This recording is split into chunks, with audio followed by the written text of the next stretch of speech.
नमस्कार, मैं हूँ वैष्णवी। सियासी पिच पर आपका स्वागत है। चलिए जानते हैं बिहार और देश से जुड़ी राजनीति की बड़ी खबरों को। राजद ने किया घोषणा पत्र जारी, 1 करोड़ नौकरी देने का किया वादा। तेजस्वी यादव ने शनिवार को अपना घोषणा पत्र जारी कर दिया है। घोषणा पत्र में पूरे देश में 1 करोड़ नौकरी देने का वादा किया गया है। तेजस्वी यादव ने कहा कि अगर हमारी सरकार आएगी तो 15 अगस्त से पूरे देश में नौकरी देना शुरू करेंगे। राजद ने घोषणा पत्र में 500 रुपए में गैस सिलेंडर देने का वादा किया है। बिहार को विशेष राज्य का दर्जा दिलाने का भी बात किया गया है, तो साथ ही 200 यूनिट फ्री बिजली देने का भी वादा है। तो वहीं गरीब महिलाओं को साल में 1 लाख रुपए देने की भी बात कही गई है। राजद ने घोषणा पत्र में 10 फसलों पर MSP लाना, अग्निवीर योजना को बंद करना, ड्यूटी के दौरान मौत होने पर अर्धसैनिक बलों को शहीद का दर्जा दिया जाना भी शामिल किया है। राजद ने भागलपुर, पूर्णिया, रक्सौल, मुजफ्फरपुर और गोपालगंज में 5 नए एयरपोर्ट बनवाने का भी दावा किया है।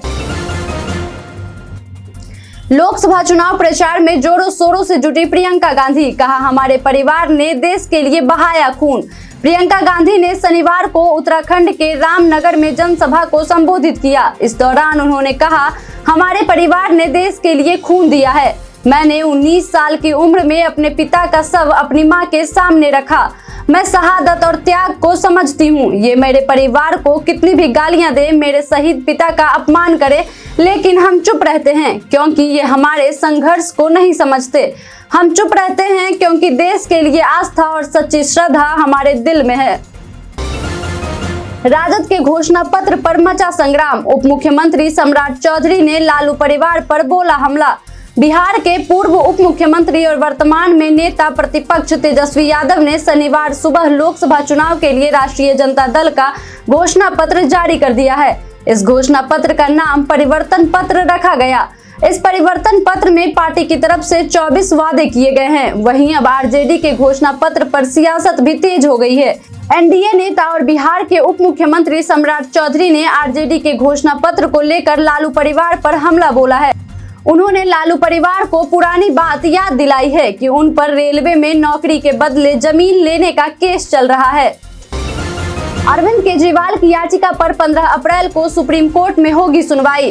दिल्ली के मुख्यमंत्री अरविंद केजरीवाल को 15 अप्रैल के बाद भी क्या जेल में रहना होगा या फिर उन्हें दिल्ली लिक्वर स्कैम केस में राहत मिलेगी, इसका फैसला सुप्रीम कोर्ट में सोमवार को होगा। केजरीवाल ने आबकारी नीति घोटाले से जुड़े मनी लॉन्ड्रिंग मामले में ED की गिरफ्तारी को वैध ठहराने वाले दिल्ली हाई कोर्ट के आदेश को सुप्रीम कोर्ट में चुनौती दी है।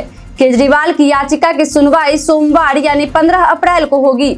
जस्टिस संजीव खन्ना और जस्टिस दीपांकर दत्ता की बेंच CM की याचिका पर सुनवाई करेगी। राजद के घोषणा पत्र पर राजनीति गर्म। लोकसभा चुनाव को लेकर लालू यादव की राजद ने घोषणा पत्र जारी कर दिया है। तेजस्वी यादव के द्वारा जारी घोषणा पत्र में 1 करोड़ युवाओं को नौकरी, गरीब महिलाओं को सालाना 1 लाख रुपए समेत कई वादे किए गए हैं। अब राजद के द्वारा जारी घोषणा पत्र पर जदयू नेता का बयान सामने आया है। नीरज कुमार ने तेजस्वी यादव पर निशाना साधते हुए कहा कि कभी संकल्प पत्र जारी करता है तो कभी प्रण जारी करता है। वह अपनी बात पर कायम नहीं रहता। हम निश्चय वाले हैं, यह स्वाभाविक अपना रामा दामा दूसरे का गिरिधामा लेना न देना, छूछे फुलाना वाला हाल है। PM मोदी ने की टॉप गेमर्स से बातचीत। गेमिंग इंडस्ट्री पर की खास बातचीत।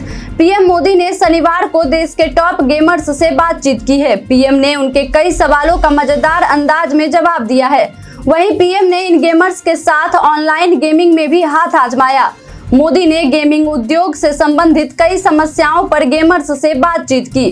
भविष्य के साथ साथ गेमिंग उद्योग के समक्ष चुनौतियों के बारे में बातचीत के दौरान PM ने गेमर्स से कुछ उत्सुक प्रश्न भी किए। PM ने इसी के साथ गेमर्स को एक खास सुझाव देते हुए कहा कि वैश्विक जलवायु परिवर्तन की समस्या को संबोधित करने के उद्देश्य से आपको एक गेम की कल्पना करनी चाहिए, जहां गेमर को विभिन्न तरीकों और समाधानों का पता लगाना होगा। राजद के एजेंडा पर गठबंधन के साथ काम करेंगे मुकेश सहनी। राजद के परिवर्तन पत्र को लेकर विकासशील इंसान पार्टी सुप्रीमो मुकेश सहनी ने बड़ा बयान दिया है। पटना एयरपोर्ट पर मीडिया से बातचीत करते हुए मुकेश सहनी ने कहा कि तेजस्वी यादव ने 2020 में भी बिहार की जनता से वादा किया था कि हम सरकार में आएंगे तो 10 लाख नौकरी देंगे और जैसे वो सरकार में आए तो उन्होंने बिहार युवाओं को बड़ी संख्या में सरकारी नौकरी दी। वह इस बार भी अपने वादे को पूरा करेंगे। योगी आदित्यनाथ ने जनसभा को संबोधित कर विपक्ष पर जमकर बोला हमला। उत्तर प्रदेश के मुख्यमंत्री योगी आदित्यनाथ ने मुरादाबाद में एक जनसभा को संबोधित करते हुए कहा, 4 करोड़ गरीबों के मकान बन गए, 2.5 करोड़ लोगों के घरों में बिजली का कनेक्शन आ गया। ये काम पहले भी हो सकता था, लेकिन कांग्रेस हो, सपा हो, बसपा हो, इनके एजेंडे में विकास नहीं था, गरीब कल्याण नहीं था। विपक्ष पर निशाना साधते हुए उन्होंने कहा कि आस्था के साथ खिलवाड़ करना ये अपना जन्मसिद्ध अधिकार समझते हैं। माफियाओं और अपराधियों को गले का हार बनाकर ये लोग प्रदेश की जनता, बेटी, व्यापारी की सुरक्षा पर सेंध लगाने का काम करते थे।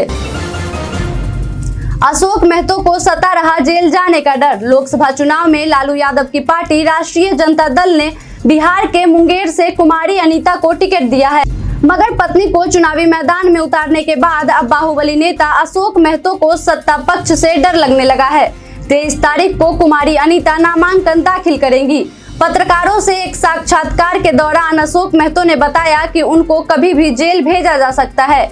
उनके ऊपर CCA लगाया गया है, उन पर दबाव बनाया जा रहा है। अभी दबाव नहीं है, लेकिन उन्हें आभास हो रहा है कि सत्ता पक्ष कुछ भी कर सकता है।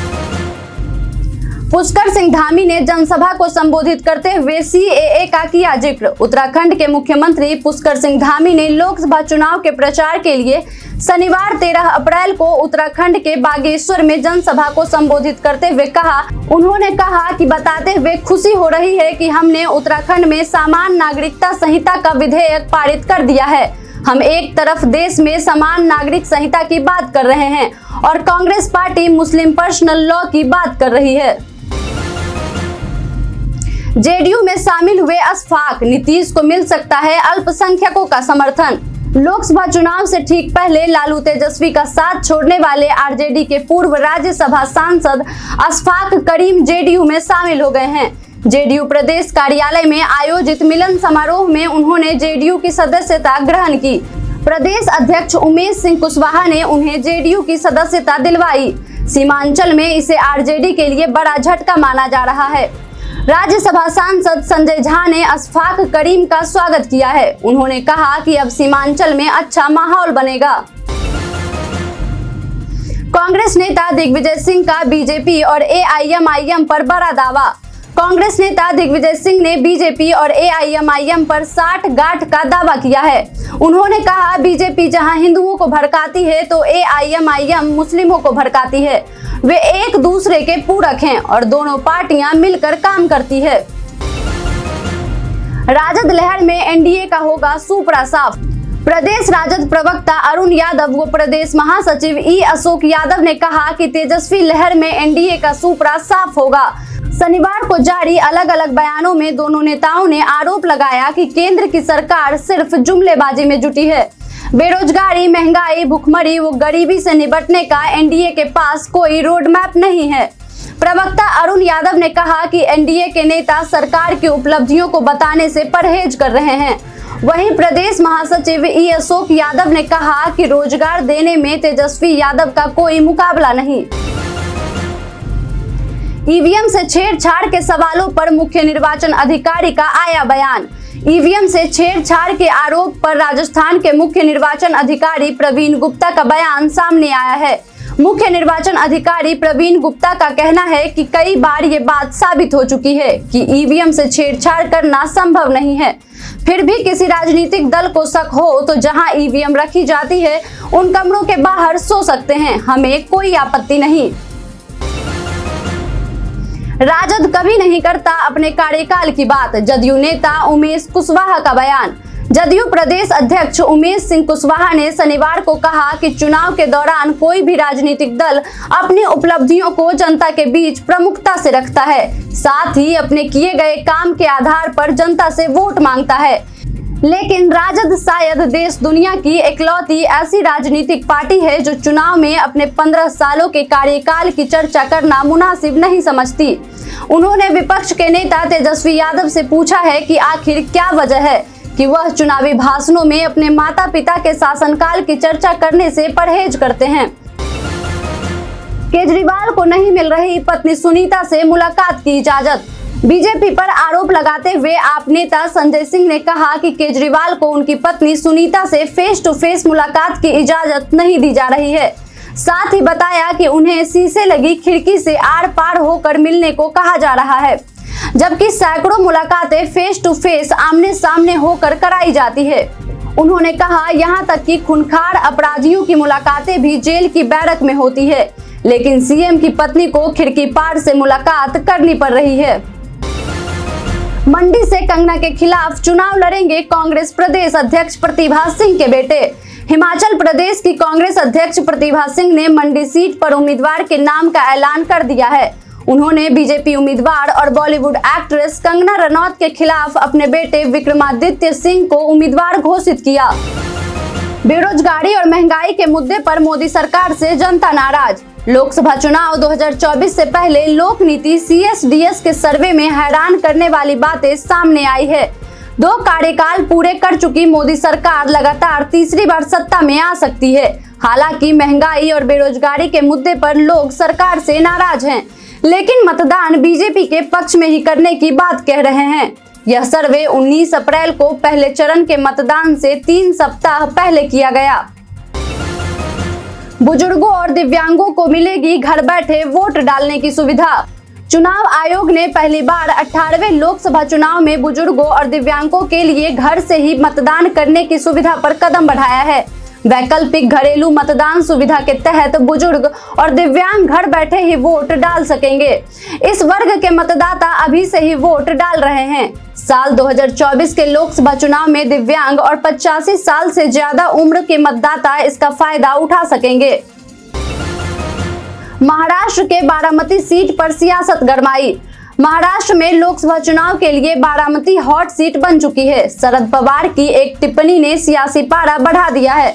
शरद पवार ने अजीत पवार की पत्नी को बाहरी बताया।